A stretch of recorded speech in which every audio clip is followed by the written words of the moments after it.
우리 교재 오늘 마지막 주차래요. 마지막 주차.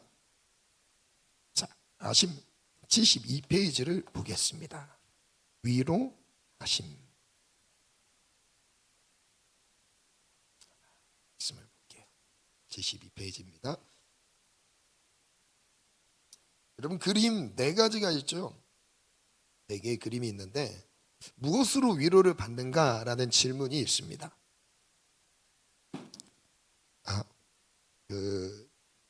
여기 혹시 스피커에 블루투스 연결된 사람 있으면 한번 끊어주시기 바랍니다.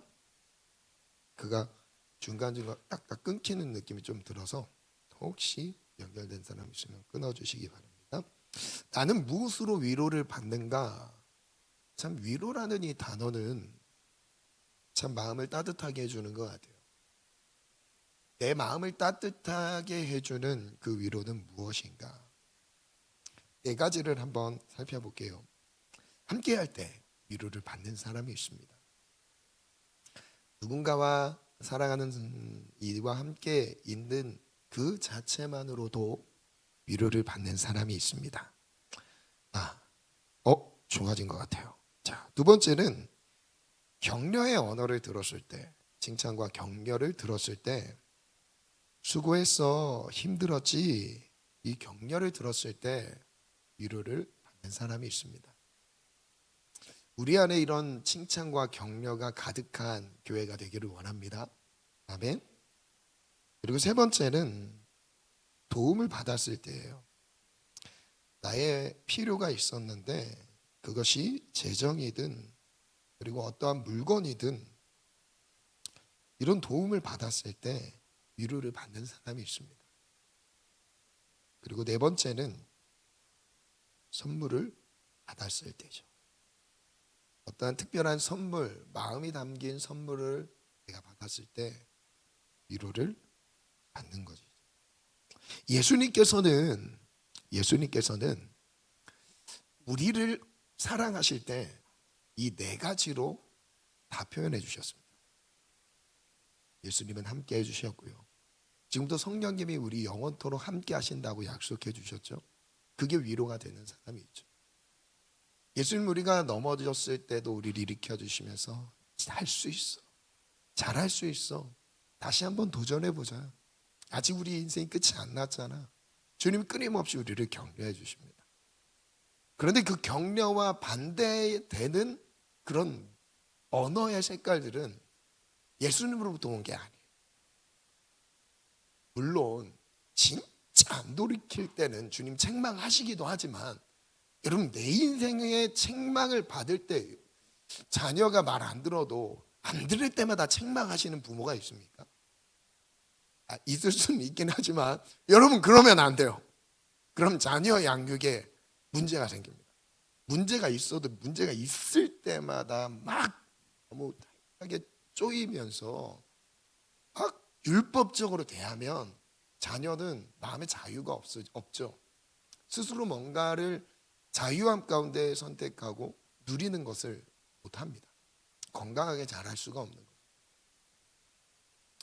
예수님 우리를 격려해 주시는 거예요. 예수님 우리를 도와주시죠. 그리고 예수님은 나에게 막 선물을 주세요. 그 선물이 가장 먼저는 목숨을 주면서까지 십자가에 매달려 죽기까지 섬겨주셨어요. 그것뿐만 아니에요. 우리가 원하는 거에 있어서 하나님은 다 주실 수 있는 분이에요. 다 안 주시지만 다 주실 수 있는 분이에요.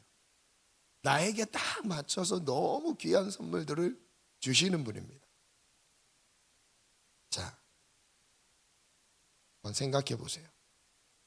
우리는 무엇으로 위로를 받는가? 73페이지로 넘어가 볼게요.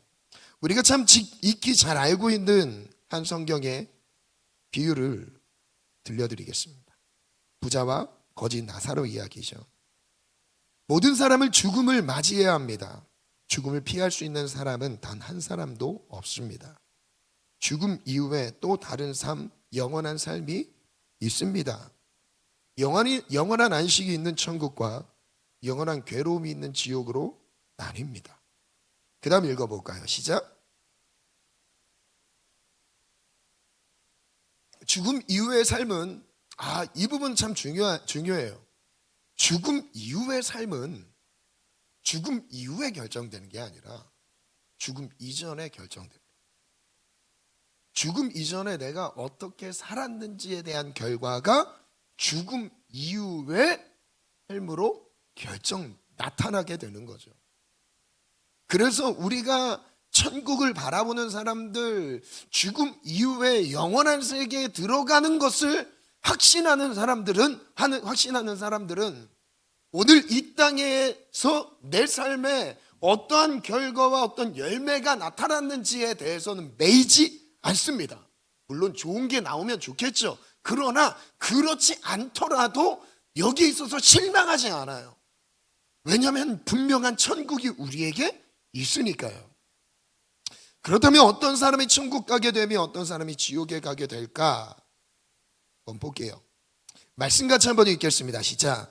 한 부자가 있어 자색옷과 고운 베옷을 입고. 이 부자, 질문, 네모칸에 있는 여기 들어갈 질문입니다. 이 부자는 어떻게 살았어요? 19절에 자색옷과 고운 베옷을 입고 있었어요. 그리고 날마다 호화롭게. 혹시 카메라 앵글 나 좀 크게 잡아주면 좋겠어? 어떻게 살았죠? 자색 옷을 입었다는 것은 그 당시 부유함, 귀족을 상징하는 색깔의 옷입니다. 이 색깔을 낼 수 있는 그게 별로 없었어요. 그래서 귀족들만 이 자주색, 자주장사 루디아 들어보셨죠? 그 자주 색깔 옷을 부유한 그 왕 그리고 귀족을 상징하는 색깔이 바로 자주색이었어요. 이 부자는 돈도 많았지만 권위도 있었던 것 같아요. 높은 권위에서 영향력을 가지고 있었던 부자인 것 같습니다. 그리고 날마다 호화롭게 즐기고 있어요. 날마다 연회를 베풉니다. 잔치를 벌이고 있어요. 여기까지만 내용을 봤을 때 이 부자는 죄인입니까? 잔치, 사람들 초청해서 친한 사람들과 이웃들을 오늘은 저 사람, 내일은 저 사람, 내일 모레는 저 사람, 막 일주일의 플랜이, 초대하는 플랜이 쫙 짜여 항상 즐기고 맛있는 음식을 먹고 있어요. 이 자체는 잘못된 게 아니잖아요. 그렇죠? 좋은 음식을 먹고 있는 거, 좋은 옷을 입고 있는 거 잘못된 게 아니잖아요. 그 다음 절 읽어볼게요. 시작. 그런데 읽어볼게요. 시작. 그런데 나사로라 이름하는 한 거지가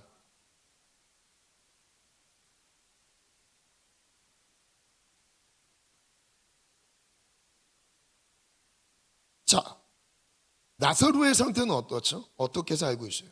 거지죠. 그냥 구걸하는 생활이에요. 거지, 구걸하는 생활.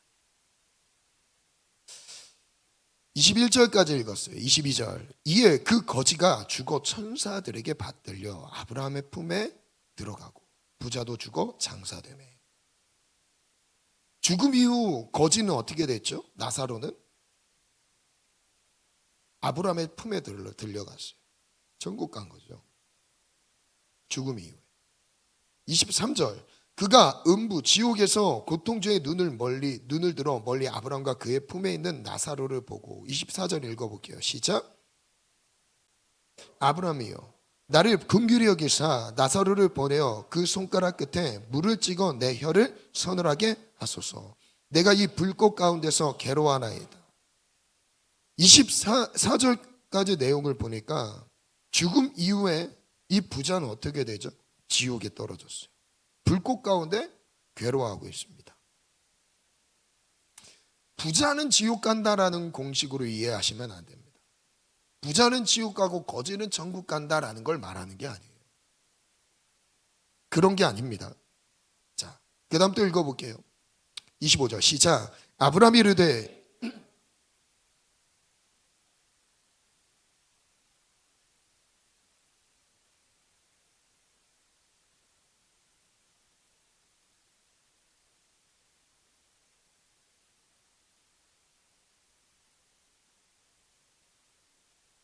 말씀 내용을 정리해 봤습니다. 74페이지. 괴로움을 받은 부자.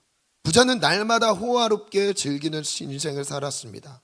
남 부러울 것 없이 당당하게 그리고 편안하게 살았습니다. 하지만 죽음 이후에 지옥의 불꽃 가운데 영원한 괴로움을 받게 됩니다. 반면에 두 번째죠. 위로를 받은 나사로. 괴로움과 위로를 비교하고 있어요. 나사로는 날마다 허기진 배를 움켜쥐고 구걸하며 살았습니다. 고달픈 하루하루를 보냈지만 결국 천국에서 영원한 위로를 받게 됩니다. 다음 말씀은 극단적인 예이지만 여기서 이해를 잘해야 됩니다. 이 땅에서 부자로 즐기면서 살았어도 지옥에 갈 수 있으며 이 땅에서 거지로 고통스럽게 살았어도 천국에 갈 수 있다는 것을 보여주는 것이죠. 그러니까 모든 사람이 부자면 지옥 가고 거지면 천국 간다라는 삶의 환경의 문제가 중요한 게 아니라는 거예요. 죽음 이후의 삶은 환경의 문제가 아니라 어떻게 살았는가라는 것의 문제인 거죠. 내가 이 땅에서 어떤 삶, 그런 거죠. 최상의 환경 가운데서 살았어도 지옥 갈 수 있고 최악의 상황 가운데 살았어도 천국 갈 수 있다라는 것을 보여주는 메시지입니다. 아무리 내 인생이 육신을 입고 있는 이 상황이 지옥 같은 인생이라고 여겼어도 그 인생이 천국에 갈 가능성도 있고 아무리 호화롭게 부자로 살았어도 그 인생이 저주받아서 지옥에 떨어질 수 있을 가능성이 있다는 거예요. 그래서 우리에게 허락된 이 내가 지금 누리고 있는 이 환경에 의해 천국과 지옥이 달라지는 게 아니다라는 것을 말해줘요. 우리가 이런 위험에 빠질 수 있습니다. 그 환경에 의해 천국이 결정된다라고 생각할 수 있지만 오히려 반대의 메시지인 거예요. 오히려 반대인 겁니다. 환경에 의해 천국이 달라지는 게 아니다라는 것을 반증해주는 극단적인 예입니다. 여러분 생각해 보세요. 거지가 천국에 오히려 갈 수 있을 확률이 많이 낮아요. 왜냐하면 게으르니까. 게으른 자는 천국에 못 갑니다. 제가 그래서 무조건 모든 사람이 거지가 지옥 간다는 걸 얘기를 하는 게 아닙니다. 환경 자체를 제가 아니라고 말씀드리는 거예요. 오히려 반증인 거예요. 극단적으로 이 누가복음은 부자에 대한 메시지를 많이 나눠요. 극단적인 상황을 말하면서 그 안에 진짜 중요한 영적인 의미를 살리는 겁니다. 영적인 의미를 살리고 있는 거예요. 자, 한번 또 볼게요. 결론은 이 땅에서 호의호식을 즐기면서 사는 것이 중요한 것이 아니라 죽음 이후의 삶을 준비해야 된다는 것입니다. 이 땅에서 우리가 육신이 편안하고 잘 먹고 잘 사는 것이 중요한 게 아니라 진짜 중요한 것은 죽음 이후의 삶을 내가 준비했는가가 중요한 거죠. 이 메시지가 딱 남아야 돼요. 환경이 아니라 부자 거지 환경이 아니라 진짜 내가 이 땅을 살아가면서 죽음 이후의 삶을 준비했는가가 남아있어야 되는 거예요. 분명한 인생의 목적과 방향을 가지고 살아야 합니다. 당신의 인생의 목적은 무엇입니까? 무엇을 위해 지금 살아가고 있습니까? 여러분, 내가 지금 복음을 전하지 않고 있다면 지금 위기인 거예요. 왜 위기냐면 그날을 준비하지 않고 있는 겁니다. 죽어가는 영혼이 내 눈에 들어오지 않았다는 것은 위기인 겁니다. 그 사람에게 위기보다 자신에게 위기. 왜냐하면 그 나라가 지금 안 보이니까 그 나라를 향한 한 영혼 살리는 것이 얼마나 소중한 건데. 오늘 우리 안에 이런 눈이 열리기를 원합니다. 아멘. 자, 두 번째 메시지. 나를 위한 인생 괴로움. 부자로 살아가는 것에는 문제가 없습니다. 문제가 없어요. 다만 인생의 목적이 무엇이냐는 것입니다. 부자의 인생에 대해 날마다 호화롭게 즐기는 것 외에 다른 삶을 설명하지 않았습니다. 읽어볼까요? 시작. 부자의 인생의 목적은 딱 하나였습니다. 자기 자신이었어요. 여러분들에게 많은 사역들을 이렇게 열어놓고 여기에 뭐 선교도 있고 하나님의 나라를 향해 우리가 집중할 수 있는 사역들을 계속 넣는 이유가 뭐냐면 우리는 지금 이 땅에서 잘 살기 위해 복받는 게 아닌 거예요.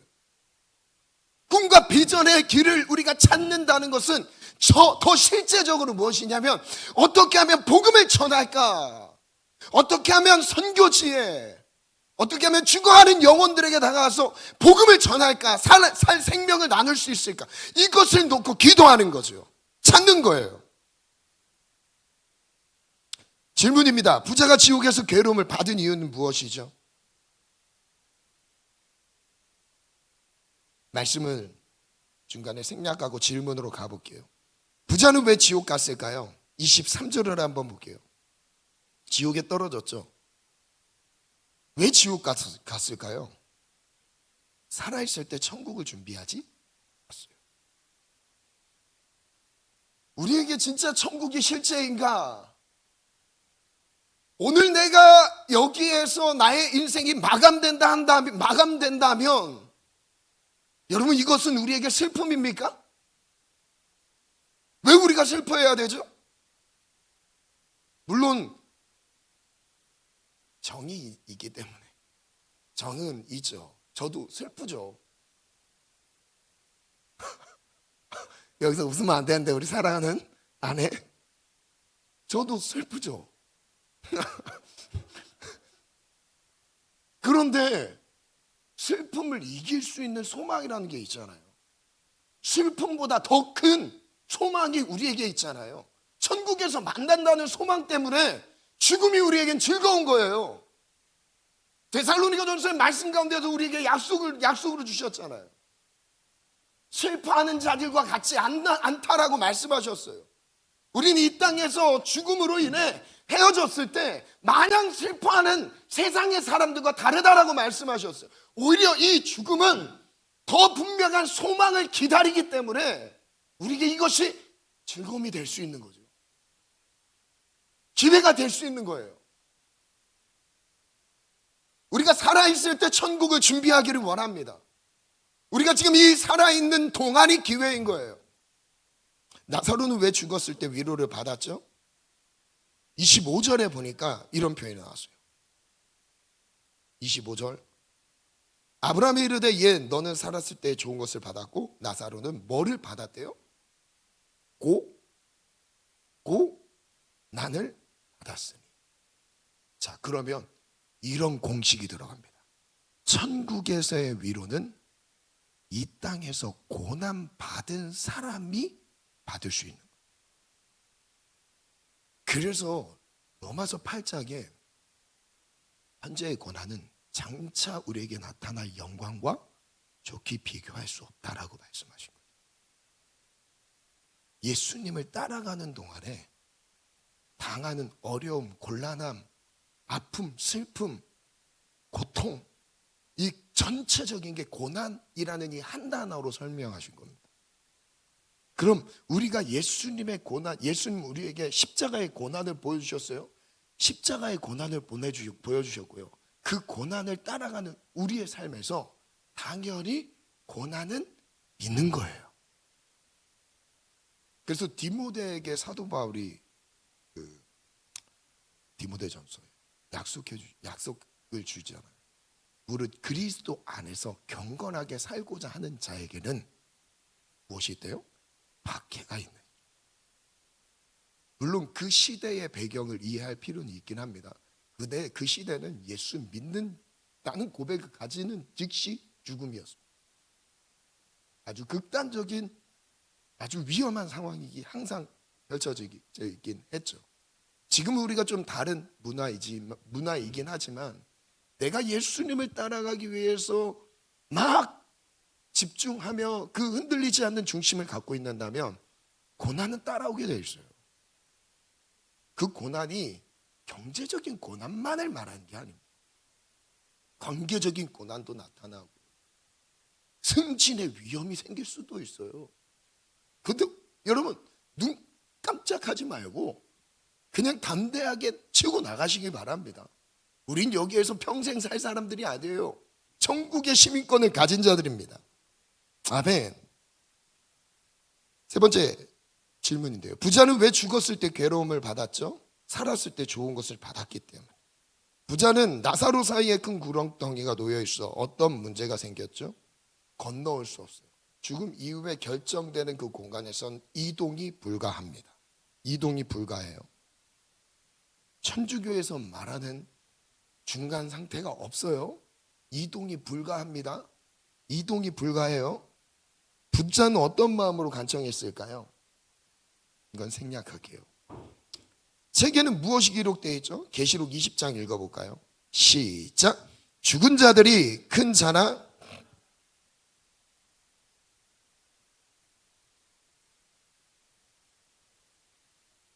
자기 의결을 따라 책들에 기록된 대로 심판을 받으니 누구든지 생명책이 기록되지 못한 자는 불못에 던져지더라. 12절에 무엇이 기록되어 있죠? 자기 행위가 기록되어 있습니다. 그러니까 책이 펴 있는데 하나는 그 책이 쭉 펴 있는데 두 개 이렇게 펴 있죠. 두 개가 펴 있어요. 생명책이라 죽은 자들이 자기 행위를 따라 책들에 기록된 대로 심판을 받으니. 책들이 펴 있는데 그 책 중에 하나는 나의 이 땅에서의 생활 모든 게 기록되어 있는 책이 있습니다. 그 기록된 책대로 심판을 받습니다. 죽은 자들은 무엇을 기준으로 심판을 받죠? 자기 행위가 기록된 대로 심판을 받습니다. 그러니까 내 행위가 곧 하나님의 심판의 내용인 거죠. 누가 불못에 던져지죠? 15절 끝부분이죠. 생명책에 기록되지 못한 자 불못에 던져지니라. 첫 번째예요. 부자, 인생 목적에 문제가 생겼습니다. 인생의 목적에 문제가 생겼어요. 자신이 모은 재산으로 즐기는 것이 죄입니까? 이런 반문이 들 수 있겠지만 부자는 부자여서 지옥에 간 것이 아닙니다. 자, 여러분 여기서 정리를 잘 하셔야 돼요.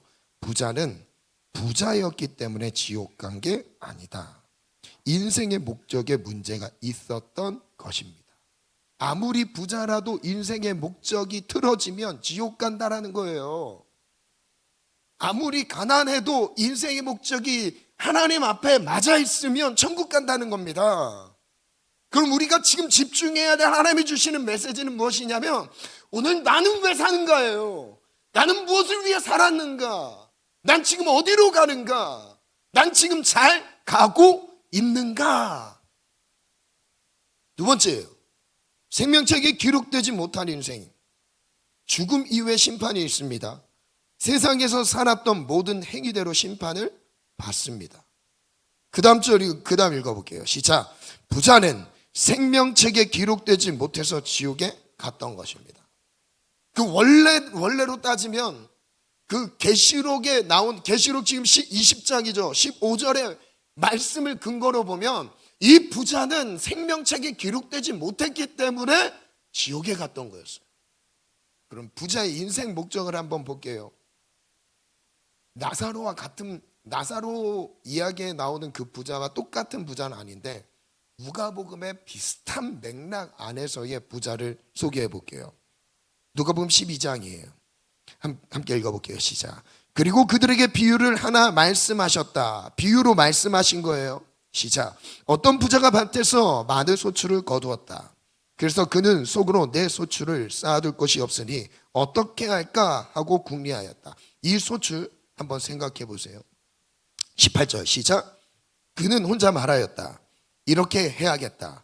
내 곡간을 헐고서 더 크게 짓고 내 곡식과 물건들을 다 거기에다가 쌓아두겠다.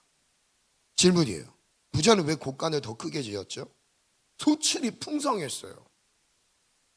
그래서 쌓아둘 곳이 없다 보니까 공장 확장, 사업 확장이에요. 19절 읽어볼게요. 시작. 그리고 내 영혼에게 말하겠다. 영혼아, 여러 해 동안 쓸 많은 물건을 쌓아두었으니 너는 마음 놓고 먹고 마시고 즐겨라. 19절. 부자는 곡식과 물건을 쌓아둔 뒤에 어떤 삶을 살았죠? 마음 놓고 먹고 마시고 즐겨라. 예수님이 없는 사람들이 대부분은 여기에 빠져 있습니다. 돈이 많은 이유는 무엇이죠? 먹고 마시고 즐기는 거. 더 좋은 거, 더 좋은 거. 인생의 목적이 먹고 마시고 즐기는 거. 잘못 가고 있는 거죠. 그럼 부자 인생 목적을 한번 생각해 볼게요. 마음 놓고 먹고 마시고 즐기는 거죠. 이 부자의 인생 목적은 부자, 자, 돈이 많은 사람. 부자는 먹고 마시고 입고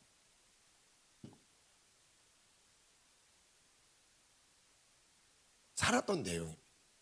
그런데 이 살았던 내용들을 총체적으로 인생의 목적을 보니까 무엇이 남죠? 결국 나 누구를 위해서 사는 거예요? 자신을 위해 사는 거예요. 자신을 위해 살았던 사람이 부자였어요. 나를 위해, 그게 오직 나인 거예요. 나 잘 되고, 나 배부르고, 나 잘 나가고. 부자의 인생 목적은 바로 이거였습니다. 소출이 풍성했어요. 한편으로는 이렇게 고백할 수도 있었겠죠. 하나님이 복 주셔서 농사가 잘 됐네.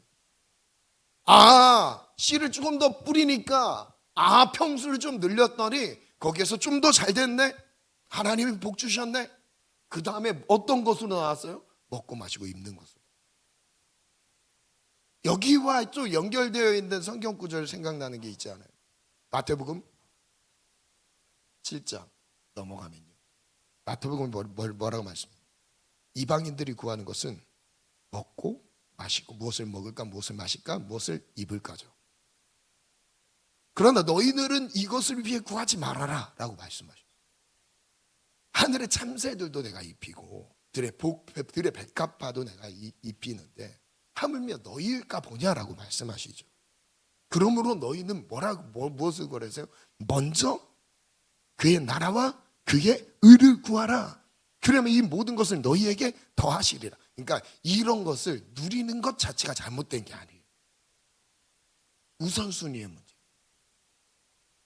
먼저라는 이 우선순위가 세워져 있지 않으면 아무리 잘 나가고 잘 누려도 지옥입니다. 조금 더 분명하게 말씀드릴게요. 이거의 결과는 써드려야 될 거예요. 우리 교회 성도는 지옥 가는 사람이 없어야 되죠. 배불렀는데 지옥에 떨어지면 안 되잖아요. 그죠? 이거예요, 이거. 내 삶의 목적이 지금 누구입니까? 정말 하나님이십니까? 내가 잘 돼야 되는 이유가 무엇입니까? 내가 이 땅에서 복을 받아야 되는 이유는 무엇이죠? 저는 우리 교회 성도님들이 모두가 다 복 받았으면 좋겠어요. 진짜예요. 잘 됐으면 좋겠어요. 제가 개척하기 전까지 이런 마음이 아니었습니다. 근데 진짜 절실해졌어요. 진짜 우리 성도들이 잘 돼야 되는구나. 근데 진짜 그 잘 돼야 되는 거의 중심이 무엇이냐면 영혼이 잘 되는 것입니다. 영혼이 잘 될 때 하나님이 우리에게 더해 주시는 겁니다. 우리 하나님의 나라를 바라볼 때, 그 나라에 집중하기 시작할 때 하나님은 내 삶을 책임지기 시작하세요. 그럼 내 삶을 살아낼 수 있도록 이끌어 가세요. 내가 챙긴 것보다 더 많은 것들을 주실 수 있는 분입니다. 아멘. 믿으시기 바라요. 부자의 인생 목적은 자기였어요. 육신의 편안함입니다. 주일날 제가 수요일날 간단하게 말씀드렸죠. 이 나 자신으로 나타나는 핵심적인 게 바로 육을 위해 살아가는 사람들. 여러분, 육을 위해 살아가는 것과 영을 위해 살아가는 그 중심축이 반드시 명확하게 살아있으셔야 됩니다. 우리는 영적인 존재로 지음을 받았어요. 하나님과 화목하게 하나님과 소통할 수 있고 하나님과 함께할 수 있는 영의 사람으로 우리를 지으셨다는 거예요. 그런데 이 영이 온데간데 없고 육만 덩그러니 남아있는, 육만 남아있다는 건 무엇이죠? 하나님과 관계가 없는 상태를 의미한 거예요. 하나님이 조금 더 내 삶에 개입하자. 오늘 우리의 모든 삶 속에서 영이 주체가 되고 영을 중심으로 하나님의 나라를 세워가는 우리 교회가 되길 원해요. 중심축이 무엇이 돼야 된다고요? 영이 돼야 된다. 그러면 최악의 상황에 놓였던 나사로 같은 거지의 형편이라도 천국은 최소한 천국은 받을 수 있습니다. 이건 최소한의 은혜인 거예요. 거지 나사로에게 주셨던 천국의 은혜는 최대한의 은혜가 아닙니다. 최소한 천국이라도 받을 수 있다. 오늘 우리의 삶에서 그런 은혜가 있기를 원해요. 부자는 왜 하나님 부자에게 어리석다고 말씀하셨죠? 20절이죠. 20절 한번 볼게요. 읽어볼게요. 시작. 그러나 하나님께서 말씀하셨다. 어리석은 사람아, 오늘 밤에 내 영혼은 내게서 도로 찾을 것이다. 그러면 내가 장만한 것들이 누구의 것이 되겠느냐? 자기를 위해 재물을 쌓아두면서도 하나님께 대하여는 부여하지 못한 사람 이와 같다. 하나님이 보셨을 때 이 부자는 어리석은 자였대요. 죽음을 준비 안 했기 때문이죠. 하나님께 대하여 부여하지 못했다는 것은 무슨 뜻이죠? 하나님 위해 살지 않는 상태를 의미합니다. 그래서 이렇게 정리해봤어요. 첫 번째, 복받은 부자. 복을 받은 것 같아요. 밭에 많은 소출로 인해 부자가 되었습니다. 아마도 하나님이 베풀어 주신 축복으로 생각하지 않았을까요? 지혜로운 부자예요. 부자는 곡식과 물건을 저장할 공간을 마련합니다. 더욱 효율적인 관리를 위해 새로운 일을 도전했습니다. 미래를 내다본 아주 정확한 계산이었습니다. 세 번째, 편안한 마음을 느끼고 있어요. 부자는 지금까지 저장해둔 곡식과 물건들을 보며 편안한 마음을 느낍니다. 지금까지 모아둔 재산의 규모가 삶의 안정감으로 느껴집니다. 네 번째, 부자 자신을 위한 인생이죠. 부자는 먹고 마시고 즐깁니다. 즐기는 것이 인생의 목적입니다. 열심히 일했으니 편하게 쉬고 즐기는 것입니다. 다시 한번 강조드립니다. 부자 되는 그 자체가 문제가 아닌 거죠. 환경이 중요한 것을 말하는 게 아닙니다. 내가 어떤 환경에서 부자인가 거지인가 이 환경이 중요한 것이 아닙니다. 이 환경에 의해서 천국이 결정되는 것이 아닙니다. 속으면 안 돼요. 속으면 안 돼요. 환경이 아니라는 거예요. 환경은 절대 우리의 영혼의 천국과 지옥을 결정할 수 있는 것이 아닌 거예요. 환경은 그것을 결정할 수 있지 않아요.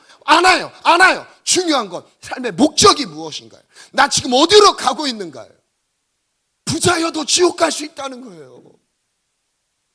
잘 나갔어도 지옥 갈 수 있다는 거예요. 지금 내 삶의 방향은 정말 천국 맞습니까? 다시 한번 질문할게요. 지금 천국 제대로 보고 가고 계십니까? 자신을 위해 살지 기를 원합니다. 로마서 지금 생각이 안 나네요.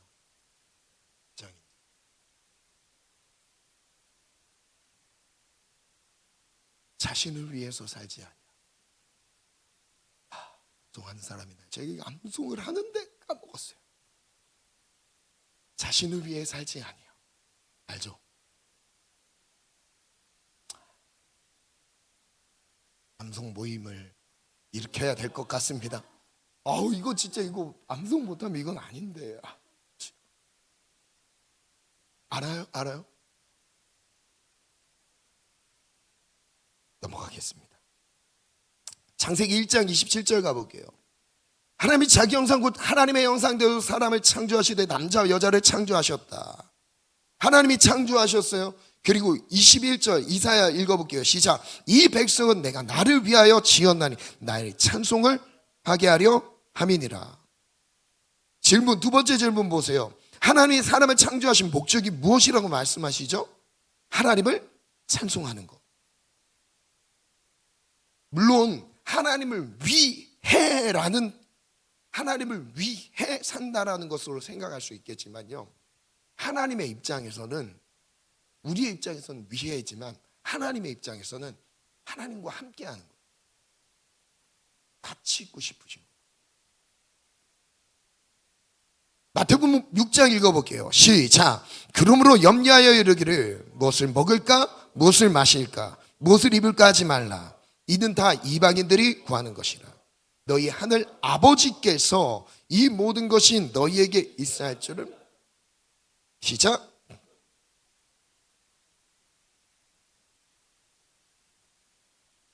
이방인들이 구하는 건 무엇이에요? 먹고 마시며 입는 것을 구한대요. 하늘 아버지는 어떤 분이래요? 우리의 필요를 아시는 분이다. 그럼 우리는 무엇을 구해야 된다고 말씀하세요? 나는 지금 무엇을 구해야 될까요? 난 무엇을 위해, 무엇을 나의 기도 제목으로 삼아야 될까요? 시작. 먼저 그의 나라와 그의 의를 구하라. 우리 먼저 그의 나라를 구합시다. 먼저 선교 생각합시다. 먼저 복음 전도 생각합시다. 먼저 하나님의 나라가 세워지는 것을 우리의 우선순위에 둡시다. 아멘. 죽어가는 영혼이 죽게 돌아오는 것이 우리의 삶의 우선순위인 거예요. 아멘. 하나님의 나라, 그의 뜻이 이루어지는 것. 하나님의 뜻이 무엇입니까? 하나님의 소원이 무엇입니까? 하나님이 진짜 바라는 것은 무엇입니까? 영혼이 죽게 돌아오는 것, 주님 영혼이 다시 회복되는 것, 살아나는 것, 영혼이 치유되는 것, 다시 주 앞에 헌신하는 것. 아멘. 이거 주님이 바라시는 거예요. 주님이 이걸 바라고 해서요, 그 일을 위해서 우리를 동역자로 부르셨어요. 주님이 우리를 동역자로 부르셔서 그 일에 동참하도록 우리에게 기회를 주고 계신 거예요. 오늘 그 동역자로 세워지기를 원합니다. 그 다음에 글씨 읽어볼게요. 빨간 글씨죠. 시작. 어리석었습니다. 부자는 자신을 위해 수고롭게 살았고 자신을 위해 평안하게 즐겼습니다. 안타깝게도 하나님 영광을 위해 살아야 할 인생 목적을 몰랐던 것입니다. 이런 부자의 인생의 결과는 어떻게 되죠? 디모데전서 6장 시작. 우리는 아무것도 세상에 가지고 오지 않았으므로 아무것도 가지고 떠날 수 없습니다. 적신으로 왔다, 적신으로 가는 것이 우리의 모든 인생의 공통점인데 누구도 죽음과 함께 재산을 가져갈 수가 없어요. 죽음 앞에 섰을 때 속았다 이런다니까요. 아, 이거 아니었구나 이런다니까요. 나 이만큼 마음을 쏟아서 집중해서 모았는데 죽는 순간 깨달아요. 아니었다는 것. 그럼 뭐에 집중한다는 거예요? 8절 볼게요. 시작. 우리는 먹을 것과 입을 것이 있으면 그것으로 우리의 만족, 하나님 우리에게 만족하래요. 먹을 것과 입을 것이 있으면 만족하라. 아멘. 그 다음 절 9절 시작. 그러나 부자가 되기를 원하는 사람은 유혹과 올무와 여러 가지 어리석고도 해로운 욕심에 떨어집니다. 부자 자체가 목적이 되는 순간 세 가지를 조심하래요. 유혹을 조심하고 올무를 조심해라, 해로운 욕심을 조심해라 라고 말씀하셨어요. 왜? 인생 목적을 돈이 목적이 되는 순간 그 돈을 벌기 위해 다른 방법, 하나님이 원하시지 않는 방법들이 눈에 들어온다니까요. 아, 이거 손에 안 봐야지. 아, 더 많이 남겨야지. 그래서 여러 가지 욕심에 휩싸이게 됩니다. 휘말리게 돼버려요. 그는 분명한 우리의 가치관이 세워져야 돼요. 나는 돈을 위해 사는 게 아니다. 나는 주의 영광을 위해 살고 있다. 난 하나님의 나라를 위해 살고 있다. 지금 여러분 수고롭게 벌어 살아가는 모든 삶이, 모든 방향과 가치관이 어디냐면 하나님의 나라가 되기를 축원합니다. 아멘. 그 다음 또 읽어볼게요. 시작. 자, 이런 것들은 사람을 파멸과 멸망에 빠뜨립니다. 시작. 돈을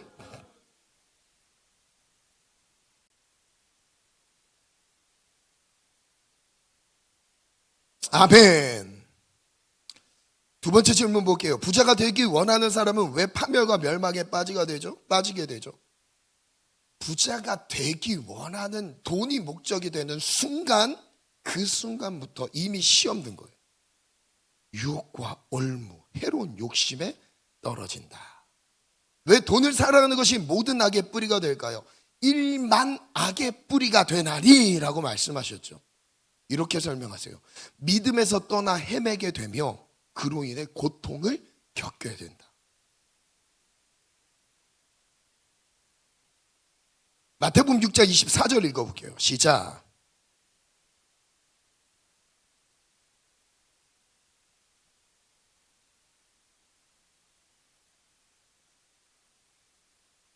하나님과 재물을 겸하여 섬기지 못한다. 하나님 수준으로 이 땅을 살아가고 있는 사람들은 하나님을 섬기는 우리의 신앙은 하나님이에요. 그 신앙과 비길 만큼의 수준으로 무엇을 올려놓은대요? 돈을 올려놓은대요. 재물을 올려놓은대요. 동등한 수준의 개념처럼 여기면서 무엇을 섬기는지 선택해야 되는 곤란한 상황들이 우리에게 주어진다는 거예요. 그만큼 만본주의 우상을 경계하셔야 돼요. 돈이 있어서 걱정합니다. 또 돈이 없어서 걱정합니다. 있어서 걱정하고 없어서 걱정합니다. 있으면 더 많이 벌려고 걱정하고 없으면 부족해서 걱정합니다. 무슨 뜻이냐면 돈은 걱정할 만한 이유를 현실적으로 우리에게 만들어놔. 돈을 보면 바로 근심과 염려, 걱정이 따라오게 돼요. 그런데 우리는 예수를 보셔야 돼요. 돈이 아니라 예수를 보시기 바랍니다. 저 이렇게 축복하게 우리 모든 성도들은 돈을 따라가는 성도들이 없게 하시고 돈을 지배하게 하시고 돈을 정복하고 다스리게 도와주시옵소서. 돈이 따라오는 성도들이 되기를 원합니다. 아멘. 우리가 돈을 따라가지 않고 돈이 하나님이 되면 안 돼요. 돈이 내 삶을 따라오게 만들어야 돼요. 아멘. 하나님이 내 삶에 돈을 붙여주셔야 돼요. 아멘. 돈을 따라가면 돈에 의해서 우리의 신앙을 버리게 되어 있어요. 그런데 반대로 돈을 정복하고 다스리며 하나님의 영광을 위해서 쓸 수 있도록 주님이 재정의 기름 부으심을 주십니다. 하나님 나라의 꿈을 주시면서 그 꿈과 함께 돈의 길을 여시는 거예요. 아멘. 돈의 길이 열리는 게 있습니다. 오늘 우리에게 그 돈의 길이 열리기를 원합니다. 아멘. 물질을 막 우리가 정복하고 다스립시다.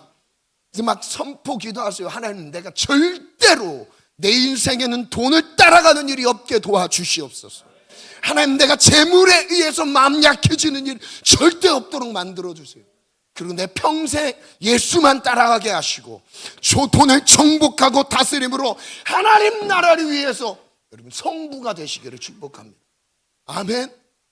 나사로가 돼야 천국 간다, 거지가 돼야 천국 간다, 이런 논리가 아닙니다. 인생의 분명한 방향성을 잡아야 된다는 거예요. 분명한 목적성이 세워져야 한다는 거예요. 그 목적성이 분명하게 오늘 예배를 통해 기도를 통해 분명하게 세워지기를 축원합니다. 아멘. 다 했나요? 섬기지 못. 네, 야고보서 4장이죠. 이 중요한 말씀이 있습니다. 시작. 오늘이나 내일 어느 도시에 가서 1년 동안 거기에 돈을 벌겠다 하는 사람들이여 들으십시오. 참 이 자체가 잘못된 게 아닌 것처럼 보이죠. 오늘이나 내일, 한 달, 1년 내가 저기 가서 돈을 벌면서 살겠습니다 라고 하는 그런 가치를 갖고 있는 사람들을 말하는 거죠. 여러분은 내일을 알지 못합니다. 여러분의 생명은 무엇입니까? 여러분은 잠깐 나타났다가 사라져 버리는 안개에 지나지 않습니다. 그러면 어떤 질문으로 살아가야 된대요? 15절 시작. 도리어 여러분은 이렇게 말해야 할 것입니다.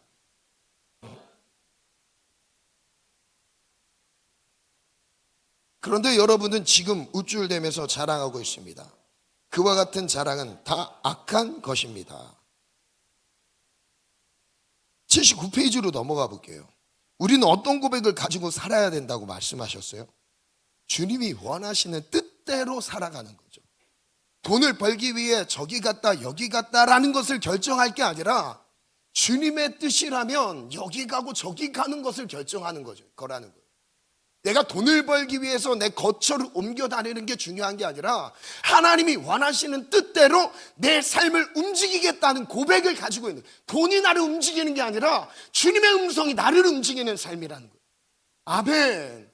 그것에 대해서 말씀하고 계세요. 너를 움직이는 그 주체가 돈이냐, 나를 움직이는 그 주체가 하나님의 음성이냐, 하나님의 뜻이냐, 이거인 거죠. 악한 것은 무엇이라고 그랬어요? 16절에 돈을 벌어서 우쭐대면서 자랑하는 것이라고. 정리해 볼게요. 1번, 돈, 악의 뿌리입니다. 모든 악이 돈을 사랑하는 마음에서 시작됩니다. 돈은 사람의 마음을 사로잡아 유혹, 올무, 욕심에 떨어뜨리고 결국 파멸과 멸망에 빠뜨립니다. 돈이 갖고 있는 힘이에요. 두 번째, 돈, 마음의 주인이 되어버려요. 돈에는 사람의 마음을 사로잡는 신적인 힘이 있습니다. 사람들은 돈의 많고 적음에 따라 삶의 만족도가 달라진다고 생각합니다. 사람들의 마음 중심에는 돈을 의지하는 마음이 뿌리 박혀 있습니다. 현실, 지난주 말씀드렸잖아요. 현실과 믿음의 세계의 차이점. 현실은 돈이에요. 근데 믿음의 세계 부딪히게 돼 있어요. 세 번째, 돈의 목적. 돈이 주인된 삶은 몸의 편안함을 추구합니다. 안정되고 편안하게 살기 위해 돈을 많이 벌어야 한다고 생각합니다. 그러나 우리의 인생은 목적이 무엇이죠? 돈을 많이 버는 것이 아닙니다. 하나님이 원하시는 뜻을 분별하여 순종하는 것입니다. 이거 밑줄을 그셔야 돼요. 밑줄을. 너무 멋지지 않습니까? 이 문장.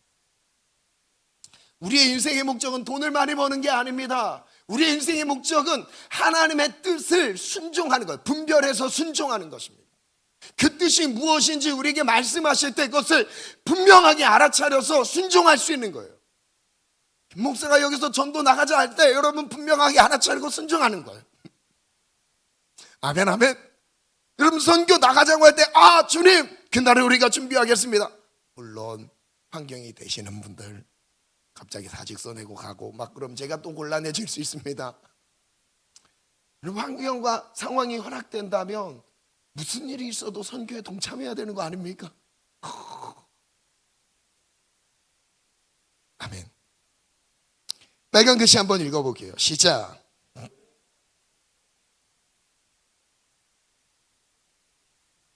아멘. 이것이 우리의 자랑이 되기를 원합니다.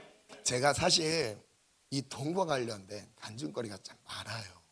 그런데 따끈따끈한 간증들이 많아서 이게 더 못해요. 그래서 그 비슷한 옛날 간증들을 나중에 제가 할게요. 여러분 진짜 여러분 제 삶에 대한 얘기를 들으면 여러분 그래도 진짜 하나님이 우리 교회 많이 사랑하시고 진짜 우리 교회를 하나님 많이 축복하신다는 걸 많이 느끼게 되고, 제가 몇 차례 간증했던 적이 있어요. 제가 처음 사역을 딱 시작했을 때 딱 하나님께서 물질 훈련 3개월 시키셨어요. 딱 3개월. 저는 이 3개월, 최소 3개월, 4개월인 것 같아요. 그 물질에 매이지 않는 내 마음의 상태를 하나님 앞에 계속 드리고 보일 때 있잖아요. 하나님께서 부족함이 없도록 채워주세요. 제가 28 전도사 처음 시작했을 때죠. 증인이 여기 있잖아요. 같은 교회에 있었거든요. 얼마나 제가 가난한 가난한 전도사였어요. 얼굴 보면 북한군으로 저는 오해를 받았어요. 군대를 갔는데 왜 북한군이 여기 있냐고 저한테 뭐라고 했어요. 나중에 제 군대 사진 보여드리면 여러분 놀랄 겁니다. 진짜 북한군이네. 많이 말라고. 근데 교회에 딱 들어갔는데 거처할 공간도 없고 아무것도 없죠. 일단 주님이 말씀하시면 전진이에요. 저는 뭐 있으면 가고 아니면 일단 전진합니다. 그런데 막 그 교회에서 또 갑자기 또 거처할 공간을 딱 마련해 주는데 한 번도 알아보지 않은 새로 지은 건물에 1.5룸에 들어갔습니다. 1.5룸에 들어갔는데 이제 막 하나님 앞에 막 어떻게 하면 주의 일을 더 감당할까 막 고민하는데 그 집에서 제가 밤에 잔 적이 한 번도 없어요. 2년 동안 사역을 하면서 교회에서 잤어요. 왜 유아실 청년들이랑 2년 동안 저한테는 금기였습니다. 금기. 좋은 거 누리면 안 된다. 그렇다가 나 타락한다. 금기. 거리를 막 하나님께서 재정적으로도 막 감당할 수 있는 재정 계속 주세요. 신방 비용을 대는 청년이 있죠. 영혼들 만날 때마다 선물이나 뭐 이런 거 챙겨갈 수 있도록 막 선물도 종류별로 막 다 실어줘요. 심지어는 이런 청년도 있었어요. 목사님 신방 스케줄에 맞춰서 제가 따라가요. 그때 전도사예요. 저는 그래서 신방을 거의 혼자 안 갔습니다. 뭐 하나님 기도하면 하나님이 같이 일 그만두고 가라고 하신다고. 제가 가라고 안 했어요. 저 진짜로 한 번도 그런 적 없어요. 가라고 하신다. 같이 신방 가죠. 우리 저기 있는 견지 사모는 그때 카드를 주면서 신방할 때 편안하게 쓰시라고 카드도 줘. 물론 쓸 때마다 전화 오긴 했지만 제가 많이 썼으니까 한 번 만날 때 5만 원 막 5만 원 이상 막 쓰니까 막 그래서 차를 사준다는 청년, 속옷까지 사준다는 청년. 같이 있으니까 속옷은 볼 때가 있잖아요. 목사님 속옷이 좀 찢어지려고 하시는데 막 이러면서 자기가 막 속옷을 막 몇 년 입을 만큼 사줬어요. 여러분 제가 그때 막 전도사 때 100원짜리 팬티를 입고 다녔습니다. 여러분 100원짜리 팬티 아세요? 갑자기 더워. 미안합니다. 이런 농담은 안 할게요. 농담 아니에요. 가끔 기도에 막 죄송합니다. 여러분 조는 사람 없어지셔다. 제가 365일 기도 인도를 청년들은 매일 했어요. 막 교회가 커서 그랬던 건 아니고요. 2명, 3명부터 시작해서 매일 기도 모임을 하는데 명절이나 막 뭐 무슨 날에 상관없이 일단 무조건 매일 하자. 매일 하나님 앞에 일단 특별하게 드려보자. 2년간 매일 기도를 하는데 2시간씩 청년들은 매일 기도회를 했어요. 2시간씩. 그럼 막 저희한테 막 기도하면서 막 땀나죠. 그 땀났다가 막 앉았다 다리 풀렀다가 무릎 꿇었다가 아프잖아요. 그러다 보면 어느 날 씻으려고 보면 찢어져 있어요.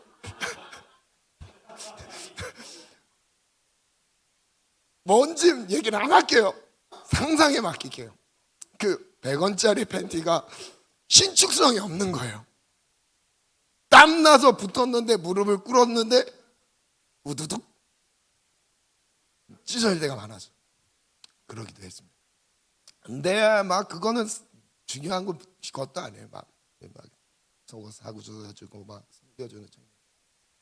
남은 2년 3개월 4개월 막 전부 드리면서 막 하나님 앞에 막 나는 돈이 아닙니다. 그리고 있으나 없으나 전 영혼을 위해 살아갑니다. 사역자는 주님이 먹이시지 주님이 책임지시지 주님 내 삶은 내가 책임 안 집니다. 막 다 전력 질주하는 거예요. 막 하루에 막 매일 아침 새벽부터 막 신방 돌아다니기 시작하면서 밤 11시에 기도회 끝나고 나면 또 새벽 예배 차량부터 또 계속 하루 일과 그랬어요.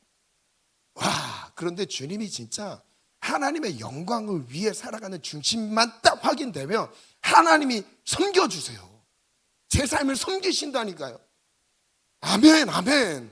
아멘. 하나님께서 관계도 열어주시고 헌신할 수 있는 사람들을 불러주시고요, 헌신하게 하시고요, 부족한 물질이 없도록 하나님께서 쓸 수 있는 물질들을 계속 주십니다. 계속 주세요. 그래서 돈 없어서 사역을 못했던 적은 단 한 번도 없습니다. 지금까지. 아멘. 우리 교회도 그 은혜가 계속 주어지고 있어요. 하나님이 여러분의 삶도 그렇게 붙잡아 주시고 열어가시기를 기도합니다. 아멘. 아멘. 아멘. 제가 진짜 하고 싶은 말이 많은데 절제하겠습니다. 아무튼 사랑합니다. 팬티 얘기했다가 땀이 나네.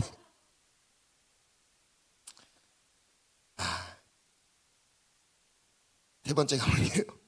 하나님의 위로하심. 나사로가 천국에서 위로를 받은 이유는 무엇이죠? 누가복음 읽어볼게요. 시작. 아브라함이 이르되 예 너는 살았을 때 좋은 것을 받았고 나사로는 고난을 받았으니 이것을 기억하라. 이제 그는 여기서 위로를 받고 너는 괴로움을 받느니라. 나사로의 이름을 할 뜻을 한번 볼게요. 나사로라는 이름 뜻, 하나님께서 도우신 자라는 뜻이죠. 읽어볼게요. 시작. 나사로는 단순히 거지가 아니라 하나님의 도움을 받았던 가난한 자입니다. 신앙을 가졌으나 가난했던 것입니다. 가난했지만 하나님의 도움으로 살았습니다. 그러니까 나사로라는 이름 뜻은, 이름 안에 그 뜻은 하나님이 도우신 자다. 가난했지만 그는 하나님이 붙잡는 자였어요. 하나님이 도우시는 자였어요. 위로라는 뜻은 무엇이죠? 파라칼레오, 위로하다, 초청하다. 파라칼레오, 부르다라는 뜻이 붙었어요. 이렇게 한번 제가 재해석을 해봤어요. 하나님의 위로는 자기 곁으로 부른다, 자기 곁에서 말하다의 의미를 담고 있습니다. 하나님은 고통당한 자들 곁에 함께 하시며 위로하십니다. 파라클레토스, 보혜사 성령님의 어원과 같습니다. 그래서 성령님은 곁에서 우리를 위로하는 자다 라는 뜻인 거죠. 나사로는 어떤 마음으로 고난을 받았을까 생략할게요. 하나님은 나사로의 가난한 생활에 대해 어떤 마음이었을까요?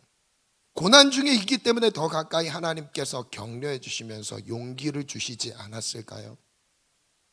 때로는 이럴 때도 있습니다. 이런 환경이 허락되는 사람들도 있기는 해요. 있기는 합니다. 하나님은 어떤 마음으로 나사로를 위로했을까요? 천국에서 누릴 수 있는 영광을 기억하게 하셨을 것 같아요. 첫 번째, 하나님의 도우심. 나사로는 거지였지만 하나님의 도움으로 살았습니다. 세상에서는 아무도 나사로를 돕지 않았지만 하나님은 나사로의 마음을 항상 도우셨습니다.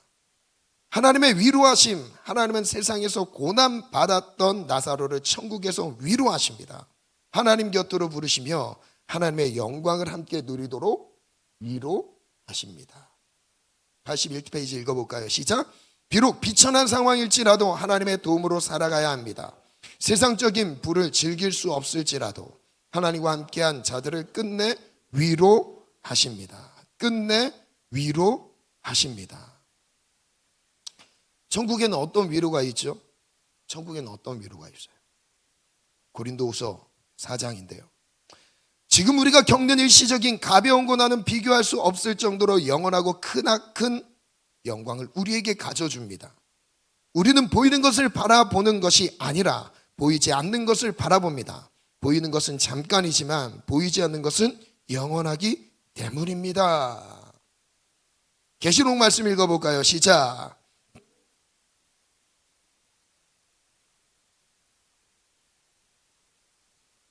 이는 보좌 가운데에 계신 어린 양이 생명수샘으로 인도하시고 하나님께서 그들의 눈에서 모든 눈물을 씻어주실 것입니다. 천국에서 누리게 될 위로를 위로를 자세히 설명해 줬어요. 모든 눈물을 씻어주신대요. 닦아주신대요. 생명수샘으로 인도해 주신대요. 더 이상 어떤 것에도 상하지 않게 해주신대요. 21절 볼게요. 하나님의 위로입니다. 시작. 하나님이 그들과 함께 계시리니 그들은 하나님의 백성이 되고 하나님은 친히 그들과 함께 계셔서 모든 눈물을 그 눈에서 닦아주시니 다시는 사망이 없고 애통하는 것이나 곡하는 것이나 아픈 것이 다시 있지 아니하리니 처음 것들이 다 지나갔음이로라.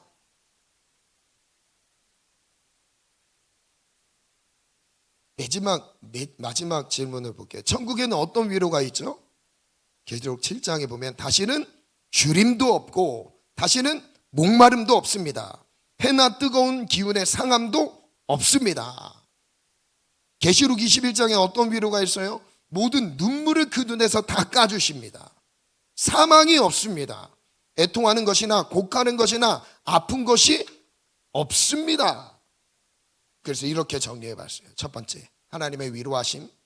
하나님의 위로 때문에 고난을 견딜 수 있었습니다. 천국에서 하나님과 함께 영원토록 안식을 누립니다. 하늘의 영광, 세상에서 겪었던 모든 고통의 눈물을 닦아 주십니다. 더 이상 슬픔과 고통, 아픔이 없습니다. 세상에서 당한 고난을 하늘의 영광으로 바꾸어 주십니다. 보이지 않는 하늘의 영광을 바라보았기 때문에 견딜 수 있었습니다.